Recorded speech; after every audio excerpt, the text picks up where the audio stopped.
Salam damai sejahtera di dalam Yesus Kristus Tuhan kita. Saudara yang kekasih di dalam Kristus, kita tahu bahwa ajaran Kristen bersumber dan berakar dari Alkitab, firman Tuhan yang diwahyukan secara khusus kepada para penulis. Dan kita dengan keyakinan yang datangnya dari Allah, digerakkan oleh Roh Kudus, mempercayai bahwa teks Alkitab adalah benar dan tidak ada kesalahan dalam pengajaran maupun prinsip-prinsip kebenaran. Saudara yang kekasih dalam Kristus, berkaitan dengan salib Yesus Kristus, ada banyak penipu-penipu sejak awal yang mencoba untuk memutarbalikkan fakta sejarah. Penipu pertama yang berupaya untuk menjelaskan bahwa yang disalibkan itu adalah Yudas Iskariot. Ternyata kalau kita selidiki dan cermati dengan baik, bahwa yang disalib itu jelas adalah Yesus Kristus. Yudas Iskariot yang menjual Yesus Kristus 30 perak keping yang waktu itu diberikan oleh orang-orang yang menjual informasi tentang di mana Yesus Kristus, dan dia ikut serta juga di dalam penangkapan Yesus di Taman Getsemani. Waktu Yesus Kristus ditangkap dan diadili, kenyataannya Yudas Iskariot, seorang murid yang pernah bersama Yesus Kristus itu, ia bukan saja menyesali karena telah melakukan hal yang jahat menjual gurunya. Yudas Iskariot juga melakukan tindakan yang lebih menakutkan, yaitu bunuh diri. Yudas kedapatan bunuh diri dan dia mengalami kondisi yang tragis. Perutnya terbelah dan dia tidak mungkin menggantikan Yesus Kristus di atas kayu salib. Selama di pengadilan pun, Yesus Kristus bukan hanya didakwa dan dijatuhkan hukuman cambuk dengan cambuk yang berduri dan yang melukai seluruh anggota tubuhnya. Yesus Kristus pun membawa salib dari tempat pengadilan menuju ke Bukit Golgota. Jadi para penipu yang mengatakan bahwa Yesus itu diganti dengan Yudas Iskariot adalah sesat dan menyesatkan. Penipu yang kedua yang mengatakan bahwa wajah Yesus diubah, diganti dengan wajah salah satu muridnya, sehingga Yesus sendiri pergi melarikan diri dari Yerusalem. Dan pergi, ada yang mengatakan ke India, ada yang mengatakan ke negeri-negeri yang lain. Tentu penipu ini tidak bisa memberikan fakta, data, dan dokumen.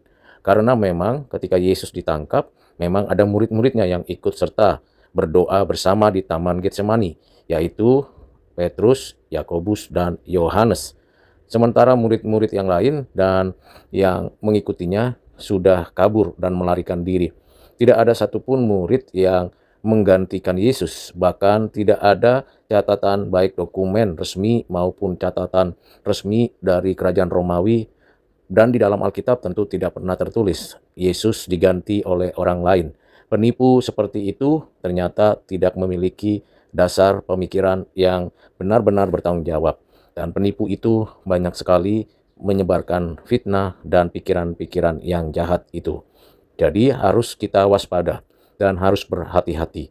Ada banyak penipu-penipu, guru-guru palsu, nabi-nabi palsu yang menyamar sebagai domba. Bahkan ada tipuan-tipuan yang dituliskan, yang dibukukan, yang sebenarnya bukan ajaran yang datang dari Allah yang Esa.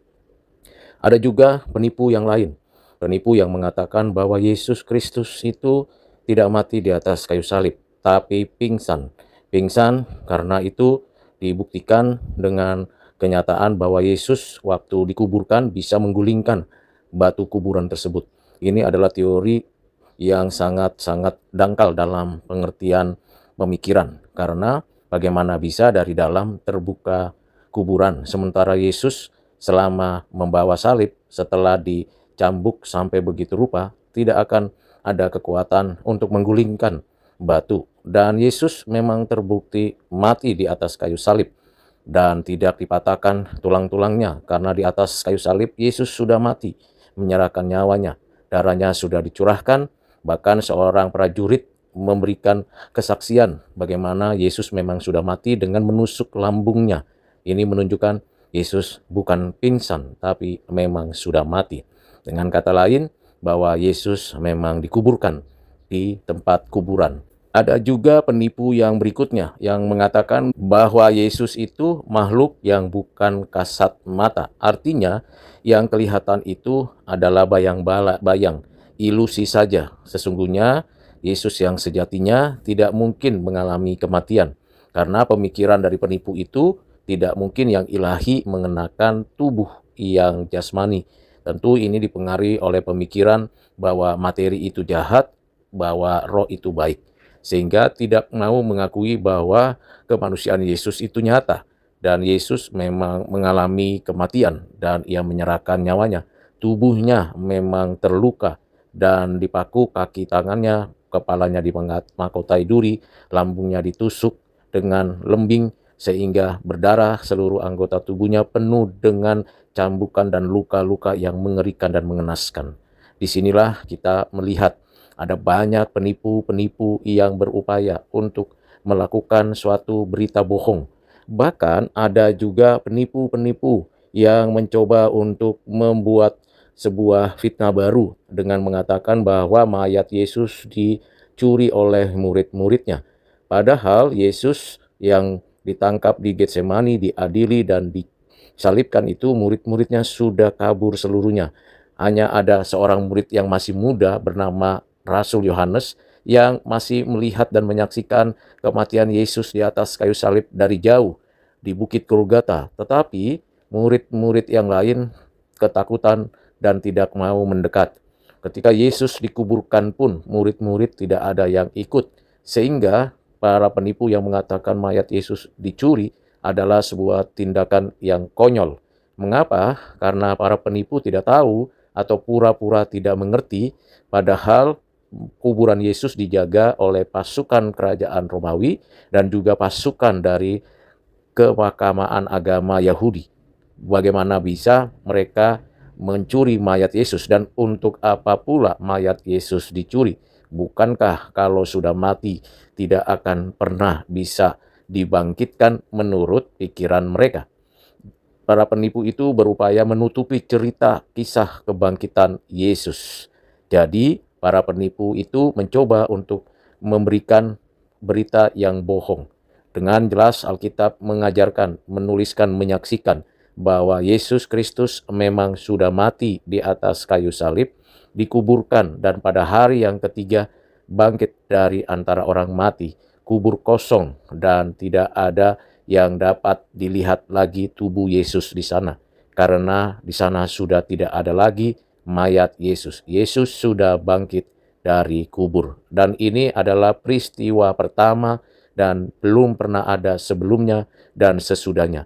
Kebangkitan Yesus, kebangkitan yang tidak akan pernah terjadi sebelumnya itu juga menjadi kebangkitan yang awal bagi setiap orang nantinya mengalami kebangkitan.